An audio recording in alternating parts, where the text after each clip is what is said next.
其实，对于这样一个有代偿能力的器官来说，其实我们挺难注意到的，对吧？尤其是像我们对于环境刺激本身的这种生理性的反应啊，像我生活在烟尘里面，我就容易咳嗽，我可能甚至不会把它和疾病，当然更不会把它和严重的疾病所关联在一起啊。那这个时候我们应该比如说日常当中有什么样的一些习惯能够让我们尽早去发现它？比如说生活在烟尘比较重的地方的人，他就需要经常去做一个什么类型的检查吗？是的，就是比如说我建议就是到了40到45岁以上的所有的人，尤其是抽烟的，尤其是这种有这个刚才咱们提到的一些危险的工作的或者环境的病史，那这样的人呢，就是建议他们到了这个40岁、45岁以上年龄，就一定要去做一个肺功能检查，然后提早的，无论你有没有症状，你可以提早的去知道自己肺功能的状态。然后呢，这种状态如果没有问题，那隔个3年到5年再去做一肺功能检查。其实肺功能检查很简单，也很便宜，也很简单的一个检查，只是去吹一下气儿就可以，就是知道你的肺功能状态，而且能提前预防这种发病率极高的疾病。然后提早做出治疗，这种治疗也很简单，就相当于每天吸一口这个呼吸装置，那种也方法也很简单，然后你就可以避免一下这个病。其实这个是我建议的，就像很多人到了40到50岁，就很多专家也建议你去做一次胃镜一样，其实你没有任何感觉，但是你要提前做一次胃镜，然后避免可能会发生溃疡或者一些不好的疾病。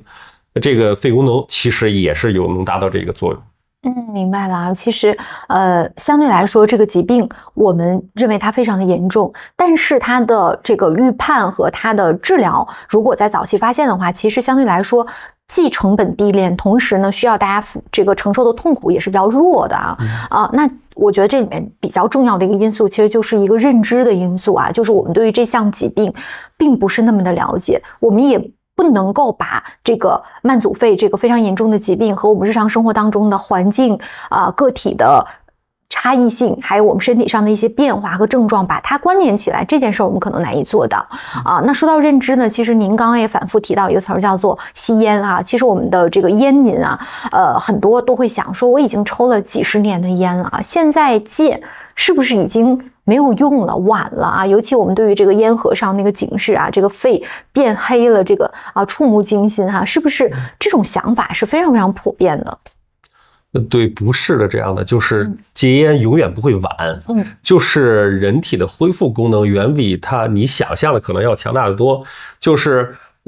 我之前也提到过，就是你吸进的烟以后，然后你的支气管、你的气管可能会变成一个烟囱，然后变成特别的一个内壁会变成非常的粗糙、非常的硬，然后上面纤膜全会死掉，你的底下的痰也排不上来，变成一个很硬很硬的一个粗烟囱。但是呢，如果你去戒烟的话，你可能会在1个月或者是几个月的时间以后，它恢复到接近正常的一个水平，然后那些这个纤毛会重新的长活，然后这是一个人体的一个恢复机制。在这个过程中呢，也会排出大量的黑痰，因为你纤毛复活以后就会出现，就是你自净能力就会变得很强，你会把之前存的一些痰就会给排出来，存的一些细菌病毒都能给排出来。这个是戒烟以后它有一个自净和恢复的空间，不是说你吸完烟很多年以后就不会恢复了，这个不用担心这件事情。所以即使是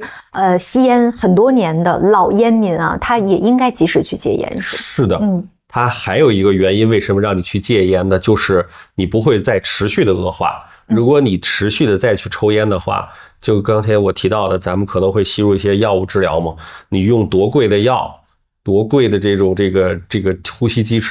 辅助你的肺功能都会逐渐越来越差，越来越差。你那些药都会没有任何作用。那在这儿其实也是在给大家信心如果说这个是吸烟的这种习惯，我们还是应该及时的去把它这个戒断掉的那当然还有一个词就是大家也非常的关心，叫做体质问题很多人觉得有一些人他天生肺部比其他人就好像脆弱一点，那是不是这些人更容易得慢阻肺？是的，其实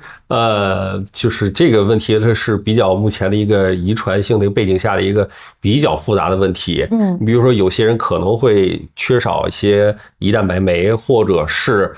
在一些人群中会有一些不同的特点。但是呢，这里我大概举个例子，就是在临床上我们会发现，就是女性这个烟草对女性的损伤远大于男性。